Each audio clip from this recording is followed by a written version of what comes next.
स्वागत है बच्चों। आज के इस अध्याय में आप पढ़ेंगे औपचारिक पत्र के बारे में। हिंदी में औपचारिक पत्र का प्रारूप क्या होता है, सबसे पहले उसके बारे में हम समझते हैं।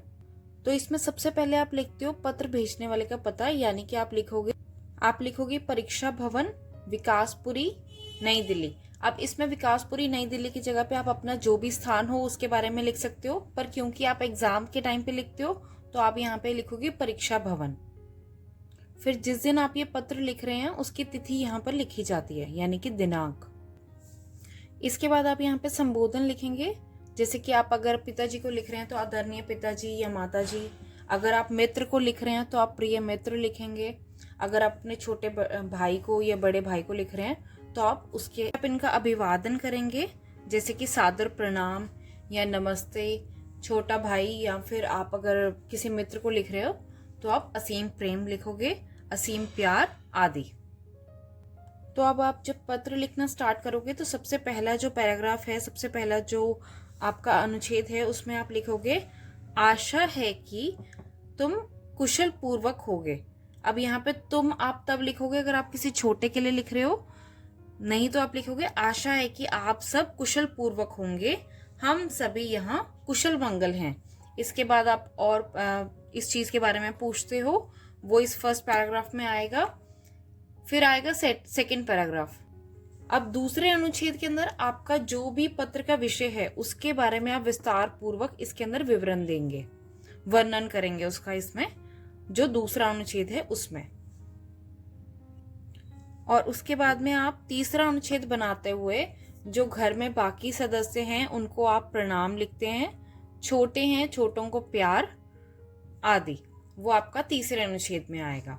इसके बाद में आप लिखते हो आपका या तुम्हारा, आपका आज्ञाकारी पुत्र या पुत्री, या फिर आप लिखोगे तुम्हारा प्रिय मित्र या सखी। फिर आप पत्र लिखने वाले का नाम, यानी कि क्योंकि आप परीक्षा भवन से लिख रहे हो तो क ख ग लिखोगे आप। पत्र मिलने वाले का अगर पता लिखने के लिए बोला गया है तो आप च छ ज ये लिखोगे। अब इसको हम एक पत्र लिख के उससे समझते हैं कि कैसे आपने सब चीजों को लिखना है। अब यहाँ पर आपके पत्र का विषय है अपने छात्रावास की दिनचर्या को बताते हुए माताजी को पत्र लिखो। अब आपने अपनी माताजी को पत्र लिखना है कि जो भी आपकी हॉस्टल लाइफ में आपका डेली रूटीन क्या है उसके बारे में। तो हमने जैसे पत्र में लिखना सीखा था वैसे हम सबसे पहले लिखेंगे।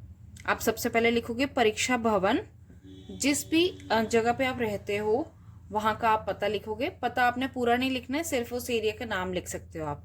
परीक्षा भवन, जैसे मैंने यहाँ पे लिखा तिलक नगर, नई दिल्ली। इसके बाद में हम लिखेंगे दिनांक, जिस दिन आप ये पत्र लिख रहे हैं उस दिन की आप तिथि लिखेंगे यहाँ पे, जैसे मैंने लिखा है 7 मार्च 2021। फिर आप लिखोगे पूजनीय माताजी, क्योंकि आप माताजी को पत्र लिख रहे थे, या आदरणीय माताजी लिख सकते हो आप। फिर आप लिखोगे सादर प्रणाम। इसके पश्चात आप पहला अनुच्छेद लिखना शुरू करोगे और आप लिखोगे मैं यहाँ कुशलता पूर्वक रह रही हूँ, आशा है आप सब भी सकुशल होंगे। कुछ दिनों पहले ही आपका पत्र प्राप्त हुआ, पढ़कर पता चला कि आप छात्रावास में मेरी दिनचर्या के बारे में जानना चाहती हैं, अतः मैं आपको इसकी जानकारी दे रही हूँ। अब आपने पहले जो अनुच्छेद था उसके अंदर आपने लिख दिया, आपने घर वालों का हालचाल पूछ लिया। अब आप दूसरे अनुच्छेद में इसका पूरा विवरण देंगे, आप इसको विस्तार पूर्वक पूरा लिखेंगे।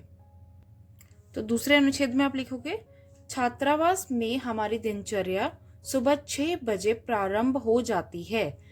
हम सब उठने के बाद नित्य क्रिया से निवृत्त होते हैं और तैयार होते हैं। फिर कैंटीन में बैठकर सब एक साथ नाश्ता करते हैं। तब तक 8 बज चुके होते हैं। हम सब विद्यालय पहुंचते हैं जहां हमारी कक्षा शुरू हो जाती है। 2:30 बजे हमारी छुट्टी हो जाने पर हम छात्रावास से लौटते हैं। कपड़े बदलकर हम खाना खाते हैं तथा फिर थोड़ी देर आराम करते हैं। 4:30 से 6 बजे का समय हमारे खेलने के लिए निश्चित है। फिर 6 से 9 बजे तक हम सब पढ़ाई करते हैं। उसके बाद रात्रि भोजन के लिए कैंटीन में पहुंचते हैं। रात 10 बजे तक सभी छात्राओं को अनिवार्य रूप से सो जाना होता है। अब आपने पूरा अपना जो आपका छात्रावास का दिनचर्या था वो बता दिया। अब आप तीसरा अनुच्छेद लिखेंगे।